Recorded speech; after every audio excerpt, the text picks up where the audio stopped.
I'm standing on the start line. This is where I want to be. You're talking to yourself. You're nervous. Everybody's nervous. Everybody's panicking. Everybody, is finding it difficult to deal with. It's a stressful situation. But you're standing there, and I tell myself, this is where I want to be. This is what I want to do. In 3.5 minutes will be over, and I'll be the champion. The gun goes. Perfect. I'm sitting pretty. I'm on the outside. 700 to go. Just relax. So you're sucking in the big one. You're trying to stay relaxed. Tap, tap, tap. Nice rhythm. Stay out of trouble. Stay out of trouble. Bang. The crowd went silent, and I'm thinking, nobody's making any noise. And I was thinking, jeez, what's going on here?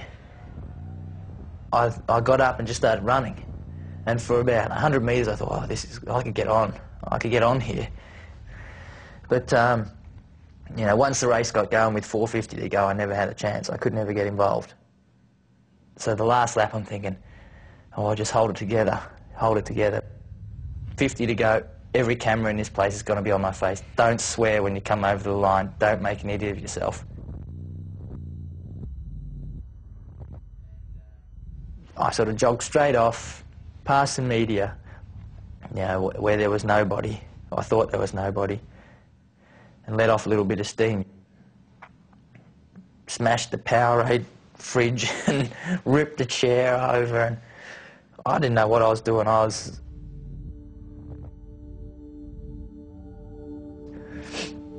There will be another opportunity. That's the way I'm looking at it. And that race made me stronger. It frustrated me to no end, and I still talk about it with Gary when I'm running. It still motivates me to go and train harder.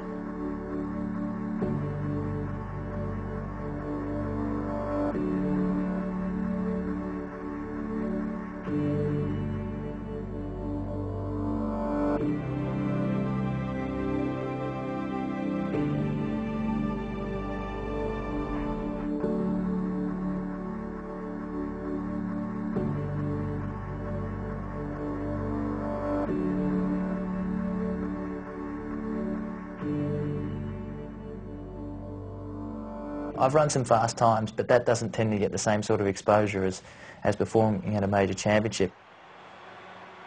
First 8 or 9 laps, we were jogging, and my tactics were to get on the back of Eliud Kipchoge, who was a world champion from Paris 2 years before. It got a bit rough down the back straight. There's a bit of pushing, a bit of shoving, but I tend to be a little bigger, so I'm in a better situation than a lot of those guys. But I thought that I'd be able to get in front of him and cut him off a little bit into the bend and then go again in the straight.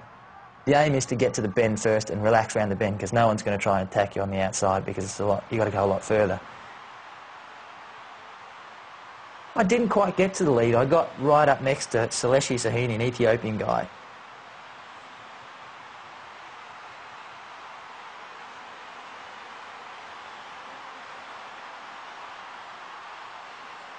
About 70 metres to go, I thought I was in trouble. I knew I was in trouble. I was tightening up, and people coming on the outside and on the inside, and I went from being in second to being in fourth and looking like I was going into fifth.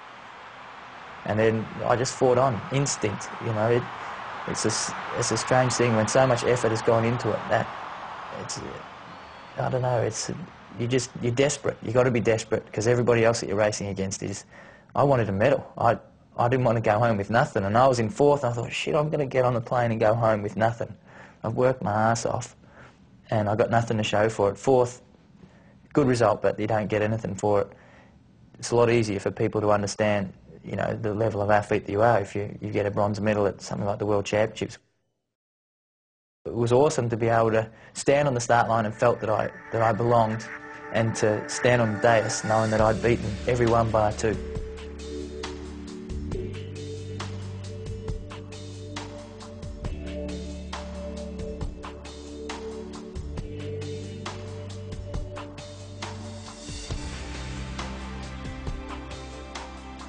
Well, he's already been ranked number 4 in the world. He's got a bronze medal.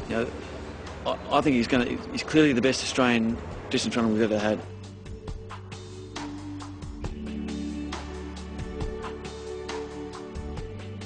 In 20, 30, 40, 50 years' time, I'm pretty sure he'll still have the records.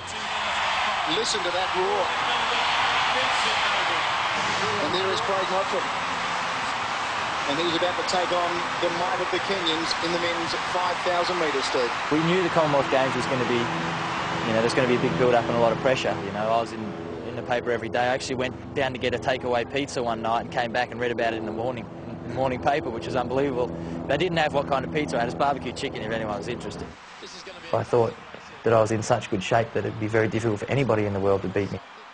I've never been so ready in my life. There's the gun. There's the cheer.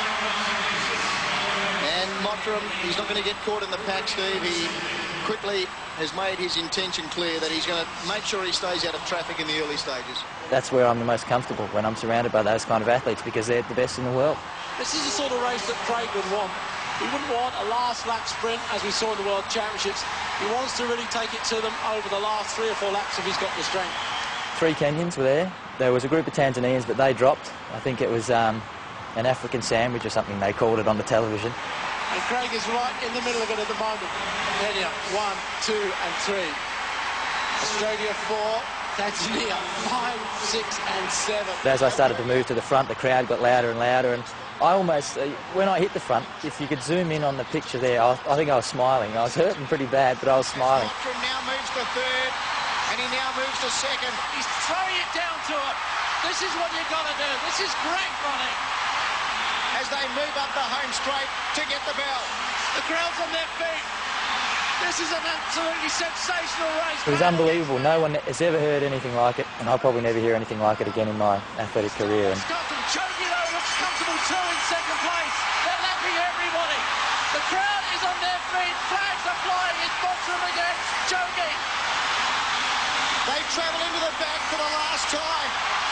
It's Craig Mottram and Augustine Chogi. A metre between them. Less than 300 metres to run. Chogi makes a move. I don't know if I felt disappointed or not, because I knew at that point that I was in trouble. I couldn't beat him.